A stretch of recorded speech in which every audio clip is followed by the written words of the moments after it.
მოგესალმებით ყველას, დღე ძალიან მნიშვნელოვანი დღე არის პირადად ჩემთვის, ასევე თითოეული ჩვენთაგანისთვის, იმიტომ რომ ვიყოფებით ჩემი გვარის სასახლეში, ეს არის ჭილაშვილების სასახლე, რომელიც დუშეთის რაიონში მდებარეობს, კერძოდ მილახრიანთ კარი არის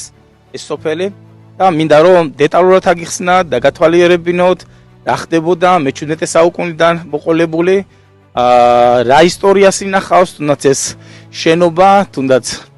შეგნით როგორი სიტუაცია იყო,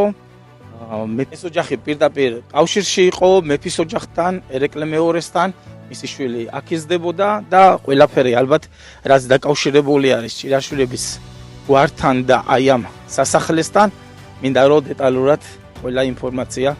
მოგაწოდოთ. საკმაოდ დიდი სასახლე არის. ჩვენ ახლა შეგნითაც ვიყავით, შეგინდან ვნახეთ, ეს მე-17 საუკუნიდან იწყება აქ შენებლობა და თეთრ სასახლეთ იყო წოდებული. არა მარტო აზნაურები იყვნენ, როგორც ისტორია ამბობს, ჭილაშვილები, არამედ უფრო მეტი ნდობა და პასუხისგებლობა ჰქონდათ, რადგან ისინი იყვნენ ახლოებული, როგორც გითხარით, მეფის ოჯახთან. აი აქ არის ეს ნიშნული, რომელიც აღნიშნავს ის დაარსებას, აი ამ შენობის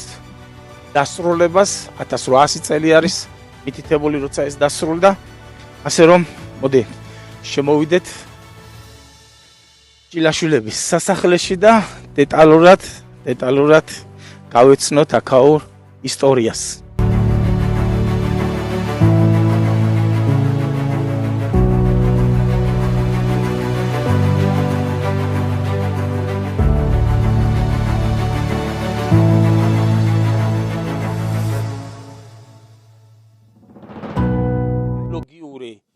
აღმოჩენები რაც კი არის ამ ტერიტორიაზე, აქ ინახება, როგორც გითხეს, ჯერ არ არის მუზეუმი გახსნილი, ეს არის ჭილაშვილების სასახლე,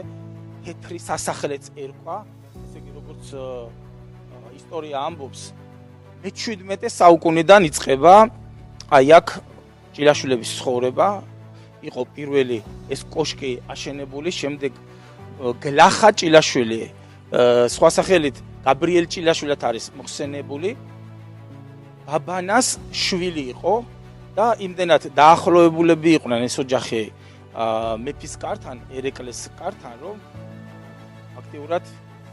ის შვილი, ერეკლეს შვილი აქ იზრდებოდა. ესე იგი, მოდი, ყველაზე მნიშვნელოვანი რაც ამ სასახლესთან დაკავშირებული არის, როცა გლახამ ააშენა ეს სასახლე, ქვაზე აქვს წარწერა, რომ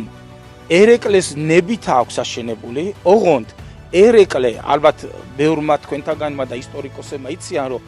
ერეკლეთი არ იწერებოდა დოკუმენტებში, ირაკლით იწერებოდა. როცა დოკუმენტებში ერეკლე მეორე იყო ჩაწერილი, ირაკლი იყო მოხსენებული და ზუსტად აი ამ ქვაზე აქვს ირაკლი მეორე დაწერილი და ეს ქვა ინახება ჩვენს მუზეუმში, საქართველოს მუზეუმში არის შენახული, აქ არ არის ახლა ეს ქვა და აი ამ ქვაზე არის კიდე ესეთი რაღაც დაწერილი, რომ ავაშენეო ციხე სასახლე და ეს ყველაფერი გავაკეთეო ღმერთის სადიდებლად. რა თქმა უნდა, იქ მეფეც არის მითითებული, არის ალმასხანიც მითითებული, მაგრამ ღმერთის სადიდებლადო და მითითებულია ასევე, რომ შეგინთ ეკლესია ხონდა გაკეთებული. არის ეკლესია, არის მოგეხსენებათ იმ ოჯახისთვის განკუთვნილი, ვისაც ეკუთვნის ესა თუ ის სასახლე. ამ შემთხვევაში ჭილაშვილებს ეკუთვნოდა. ეს არ არის ამ შემთხვევაში სამრევლო ეკლესია, არის მხოლოდ ოჯახის, ხო? ესე იგი, მისი შთამომავლობა სულ ყველანი როგორც წეგან ჩვენმა მეგობარმა თქვა, იყვნენ ძალიან ისეთი მაღალჩინოსნები მეფის კარზე. ანუ მილახრები იყვნენ, ამ სოფელსაც მილახრიად კარი ქვია. იმდენად სიახლოვე იყო მათი და მეფის ოჯახთან, რომ ისტორია ამბობს, რომ სანეთესაო ურთიერთობა ჰქონდათ, ანუ ნათესაური ურთიერთობა ჰქონდათ მათ. ხო, ჩემთვის ახლა ყველაზე მნიშვნელოვანი არის, იმიტომ რომ ჩემი გვარი საგვარეულოა, ჩვენი წინაპრები არიან, რა თქმა უნდა, ეს ჩვენი გვარის არის და აი ამ სასახლეს, თეთრ სასახლეს მოეძახდნენ, რომ თეთრად იყოს უმთლიან სიღებელი მაშინ. ხო, რაც მნიშვნელოვანია კიდე, აქ რა ხდებოდა? აქ იყო საჯინიბოები, საერთოდ ეს დარიალის ხეობის გზა, თვითონ საზღვარი და გზა, მათი დამცველები იყვნენ ჭილაშვილები, ვინც აქ ცხოვრობდნენ, ასევე მათ ებარათ როგორც ეხლანდელი მაგალითად ტექნიკა, საჯარო ან ჯარის აღჭურვილობა, ეხლა თანამედროვე ტექნიკაა, მაგრამ მაშინ ყველაზე მნიშვნელოვანი იყო ცხენები, იმიტომ რომ ჯარის გადაადგილებას, რა თქმა უნდა, პირველ რიგში ცხენები უზრუნველყოფდნენ და აქ იყო ძალიან დიდი საჯინიბოები, ასევე ძალიან კარგი ურთიერთობა ჰქონდათ მოსახლეობასთან, თვითონ მოსახლეობა, ახლა აქ ვინ ცხოვრობს დუჩეთში, მილახური ანტკარში ხო, ძალიან კარგად მოიხსენიებენ, იმიტომ რომ თვითონ ჯარს მოსახლეობაც ეხმარებოდა ხოლმე, იმიტომ რომ როცა გაბრიელი თვითონ გლახა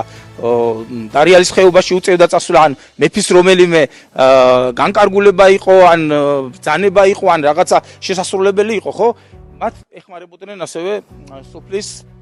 ჩვეულებრივი გლეხები და ძალიან კარგი ისეთი ურთიერთობა ჰქონდათ. ხო, დღეს ესეთ მდგომარეობაში გვაქვს, ხედავთ რომ არ არის ეს ნანგრევები, ანუ შეიძლება რომ რესტავრაცია გაკეთდეს, ბევრჯერ იყო ნათქვამი, ტელევიზიაშიც იყო ნათქვამი, 2012-ში იყო ნათქვამი რომ რესტავრაცია უნდა გაკეთებული იყო, შემდეგ ადევნებდი თვალყურს 14-ში, 16-ში, 18-ში, მოკლედ დღეს როგორც ხედავთ არ არის თლიანობაში აღდგენილი, თუმცა ეს ძალიან მნიშვნელოვანი და არქიტექტურული ისტორიული ძეგლი, კარგი იქნება რომ რაღაცნაირად ალბათ შეკეთდეს თუ რამე შესაძლებელი იქნება, ეხლა მე ვესაუბრე კიდეც და თუ იქნება რამე შესაძლებელი რომ განცხადება გაკეთდეს ან რაღაცა ხელისუფლებას, ვისაც ეს ეხელმწიფება რომ შეკეთდეს, ჩვენი მხრიდანაც, ავიცი ხო, ჩვენ უკან არ დავიხევთ, თვითონ ჭილაშვილების გვარი ძალიან დიდი შეიძლება არ არის, მაგრამ ცხოვრობენ კახეთში, აგერ მარტყოფში, ამცხე-ჯავახეთში, ჭილაძეებიც ერთი ფუძიდან არიან ჭილაშვილებთან დაკავშირებულია ეს გვარიც და ჩვენ შეგვიძლია რომ რაღაცა წვრილი შევიტანოთ, ფინანსური იქნება, მატერიალური იქნება, თუ ფიზიკური იქნება, ჩვენ თვითონ მივიღებდით მონაწილეობას. ამიტომ დღეს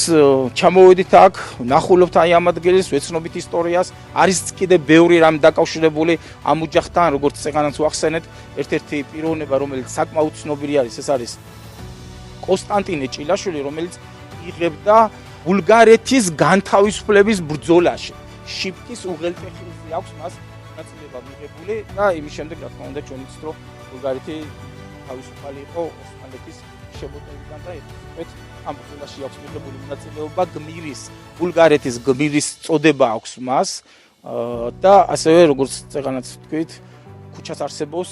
სოფიაში მისი სახელობის, ანუ კონსტანტინე ჭილაშვილის სახელობის ქუჩაც არსებობს. მადლობა უფალს, რომ ასეთი ისტორია გვაქვს და კიდევ ვისურვებდით, ახლა როგორც თქვენგანაც გავიგონე, რომ აღდგენილი იყო, გაკეთებული იყო და შემდეგ ისე შემოსულიყავით, რომ მართლა ის თეთრი სასახლე, რომელიც ერთდროს აი ამ ადგილს ანათებდა, ისე ის თეთრი სასახლე დაგხვედროდა, ისე როცა